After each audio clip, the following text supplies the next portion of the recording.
Muy buenas noches. Hoy vamos a hablar de la actividad colaborativa fase 3 de bases socioculturales, presentado por Carolina Melo Barragán, Luzmila Hernández, Yeri Tatiana Cabrera y quien les habla, Luz Adriana Ramos. Ahora continuamos con nuestra compañera Yeri Tatiana. Adelante, Yeri. Muchas gracias, compañera. Buenas noches. En esta hora venimos a presentar el proceso del desarrollo y resultado que obtuvimos de la aplicación de la escala de cohesión y adaptabilidad.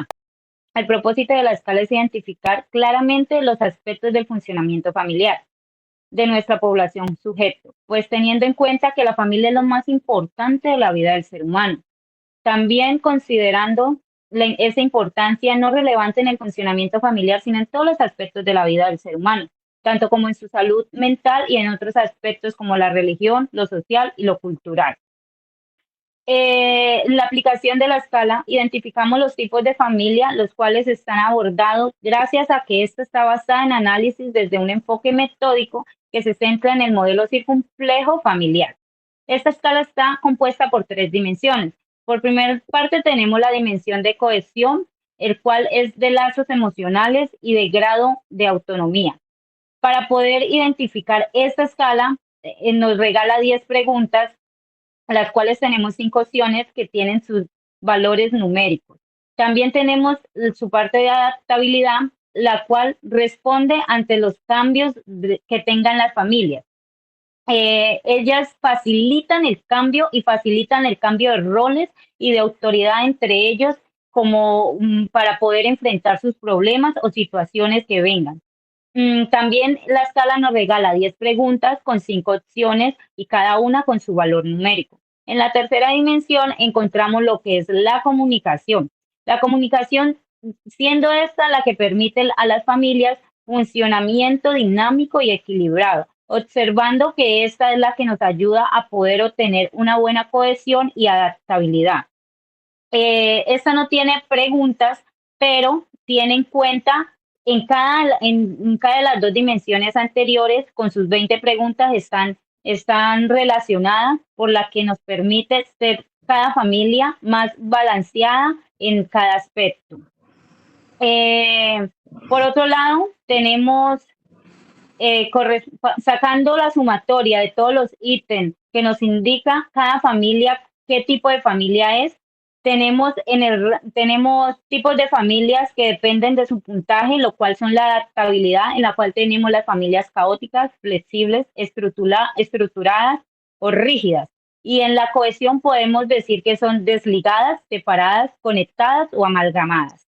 En la unión de estas 4 variables de cohesión y adaptabilidad, nos damos cuenta que tenemos en un total de 16 tipos de familia, las cuales están encontrando en nuestras 8 familias también, encontrando por un lado el rango balanceado, el cual encontramos en el interior del cuadro que está en el círculo blanco.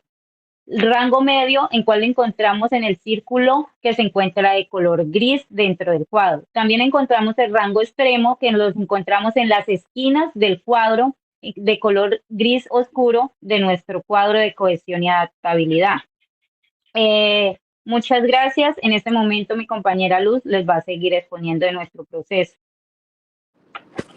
Buenas, ahora vamos a seguir explicando un poco acerca de la población y características sociodemográficas. Bueno, inicialmente nosotras debíamos escoger una población o una muestra determinada para poder hacer la aplicación de la entrevista. Entonces, nosotras escogimos 8 familias que tuvieran hijos, las cuales estaban distribuidas en diferentes regiones del país. Entonces, teníamos 2 familias en Bogotá, 2 en Caquetá, 2 en Santander y 2 en el Valle del Cauca. Al obtener la información adecuada, se pudo observar que debido a que las distintas familias estaban en diferentes partes del país, cada una iban a tener una diversidad en cuanto a sus culturas, sus costumbres, su religión y sus características sociodemográficas. De esta forma, nosotras pudimos observar que las respuestas durante la entrevista fueron dadas el 62% por las mujeres y el 37,5% por los hombres. También se pudo determinar que la distribución de las edades que oscilaban entre estas familias eran el 12,5% de los hombres se encontraban en las edades entre 40, 45 y 50 años. Respecto a las mujeres, el 25% tienen entre 40 y 45 años. También había un 25% entre edades de 25 a 30 años y una menor proporción de 12,5% en mujeres, las cuales tenían 20 a 25 años, las que nos demuestra una diversidad, ya que los sujetos se movían entre adultos jóvenes y adultos de edad intermedia, los cuales también vemos que al preguntarle a qué se dedicaban ellos, unos contestaron que realizaban labores administrativas, un 14,13%, otros oficios varios, un 28,6%, y los otros eran independientes con un rango de 57,1%.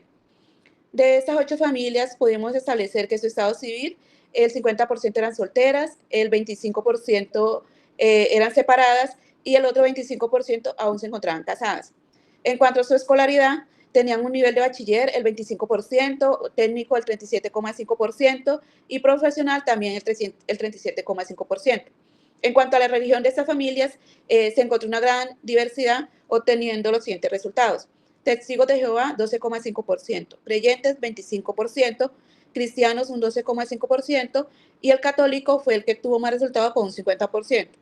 En cuanto a la estructura familiar de cada una de ellas, también se pudo establecer que era muy variada.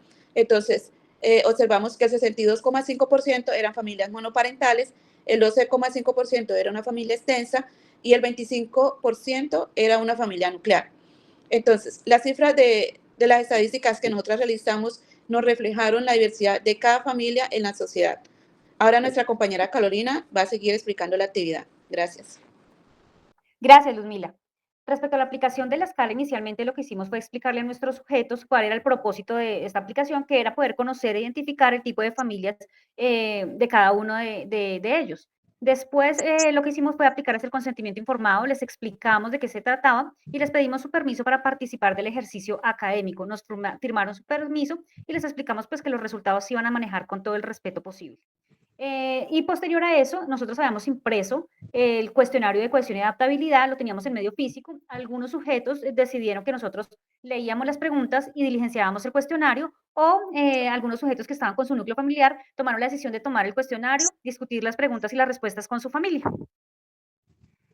Posterior a la aplicación de la escala, entonces empezamos las tabulaciones de cada uno de los resultados. Vemos entonces acá los 8 tipos de familias, seguidos en la columna de todos los puntajes de adaptabilidad, de cohesión, de niveles de funcionamiento, de tipos de familias que nos dieron después de la sumatoria de los puntajes, y posteriormente vemos acá, digamos que cómo compilamos la información de las preguntas abiertas utilizando algunos descriptores. Posterior a que hicimos esos resultados, pues nos dimos cuenta que teníamos una gran variedad de tipos de familias. De las 8 familias que eran nuestra muestra, 7 de ellas tenían un tipo de familia diferente. Solamente 2 familias coincidieron en que tenían una familia flexible conectada. Después de tener toda esta información cuantitativa tabulada y analizada y la información cualitativa que hacía referencia a las preguntas abiertas y también a las anotaciones que hicimos mediante la observación, entonces nos dedicamos a hacer las relaciones entre cada una de esta información para poder hacer el análisis de la información. Sigue, Adri. Gracias, Carolina. Hicimos un análisis de una relación entre la edad del sujeto versus la adaptabilidad moderada, alta y muy alta. Y encontramos que en las familias de los adultos jóvenes, que constituye el 50% de la muestra, se observa una menor apertura al escuchar la opinión de los hijos, especialmente en temas relacionados con castigo y consecuencia. Por otro lado, en la familia de adultos de edad intermedia, que también representa el 50% de la muestra, tienen hijos de edades entre la adolescencia y la adultez. Se percibe una relación más fluida en términos de valorar opiniones de los hijos y tenerlos en cuenta. En este análisis, comparado con lo que menciona Chunga en el 2008, los padres maduros tienen la capacidad de crear un ambiente donde los hijos se sienten cómodos comunicándose, incluso sobre temas emocionales. Estas familias suelen tener una vida familiar dinámica y equilibrada, mostrando una actitud de atención e interés constante hacia sus hijos. Esta conexión genuina entre padres e hijos se refleja en una adaptabilidad moderada, alta o muy alta en relación con los miembros de las familias. En el segundo análisis quisimos ver esas relaciones que se tejen entre el rol de proveedor, el tiempo de calidad y la comunicación que se daba en estos núcleos familiares, y lo comparamos con las familias que tuvieron un nivel de cohesión bajo o muy bajo.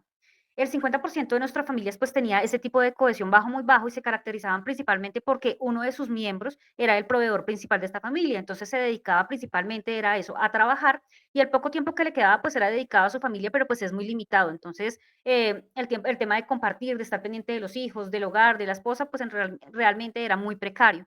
Entonces, todo lo que tiene que ver con el proceso de comunicación fluida con su núcleo familiar, pues también se estaba viendo deteriorado por esta falta de tiempo y porque realmente los papás estaban priorizando, o el papá proveedor o mamá proveedora estaba priorizando entre suplir las necesidades fisiológicas que según la escala de Maslow es como las de supervivencia, entonces poder llevarles, trabajar para llevarles el alimento, el techo, el abrigo. Entonces, digamos que en esa preocupación de los padres, los hijos sienten cierto tipo de descuido y sienten muchas veces que pues no son una familia como debería funcionar.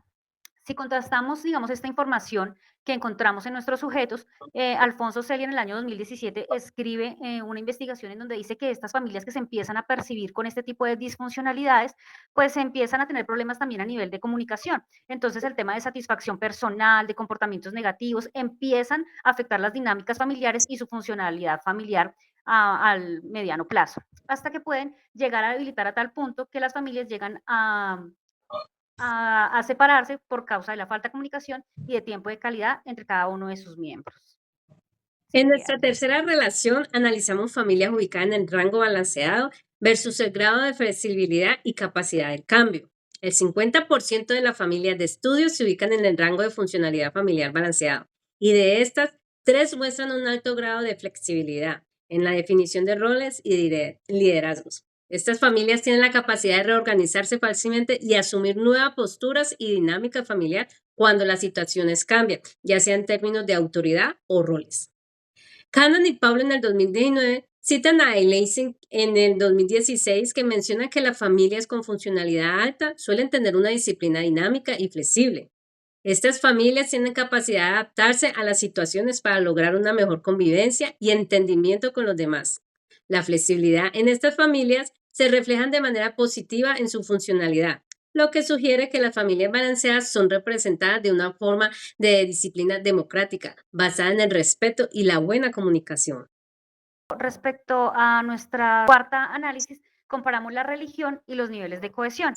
Entonces, vemos que el 25% de nuestras familias, que son solamente 2, son familias que profesaban la religión, una cristiana y la otra testigo de Jehová, y seguían tal la religión que eran de las 8 familias, las únicas familias que tenían una familia nuclear, eran casados y tenían unos años de convivencia de más de 15 años viviendo todos juntos.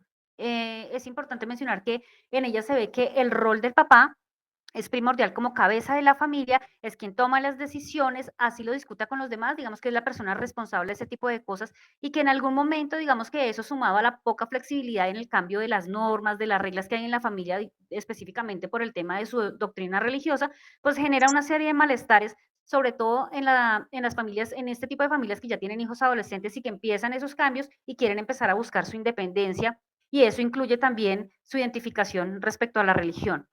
Jiménez en el 2011 describe cómo Candú en el año 98 dice que la religión no solamente es un tema de doctrina, sino que los hijos la aprenden porque se convierte en una tradición social. Entonces es un acúmulo de prácticas, de ritos y de creencias que los hijos van adoptando, pero que no es por iniciativa propia, no tienen la capacidad de elegir, sino que es una conducta repetida. Respecto a eso, entonces, nuestras familias, a pesar de que ellas, digamos, tienen muchas diferencias frente a su tipo de flexibilidad y de las normas, los hijos empiezan también a encontrar un balance entre respetar las creencias de sus padres y empezar a construir su propia identidad sin lesionar las cosas que los papás les han enseñado en el transcurso de estos años. Eh, ya viendo nuestros resultados, entonces vamos en este momento a ver nuestras conclusiones. Sigue, Adri. Gracias, Carolina. Para concluir, trabajar en equipo nos ayuda a aprender juntos, a construir un conocimiento colectivo que puede ser útil en las futuras intervenciones terapéuticas. Usar herramientas para recopilar información en psicología nos permite entender mejor a las personas, individualmente y en grupo, lo que nos guía a intervenir de manera efectiva basándonos en una información confiable. Al aplicar la escala de cohesión de adaptabilidad PACE 3 y el modelo circunplejo de Olson, vemos que estamos explorando las complejidades de las relaciones familiares, lo que nos ayuda a entender mejor las diversidades dinámicas y características de la población colombiana, que es muy diversa y multicultural. En la siguiente diapositiva encontramos nuestras referencias en cuál nos basamos en todo este estudio. Y eso es todo por hoy. Muchas gracias por su atención. Hasta luego.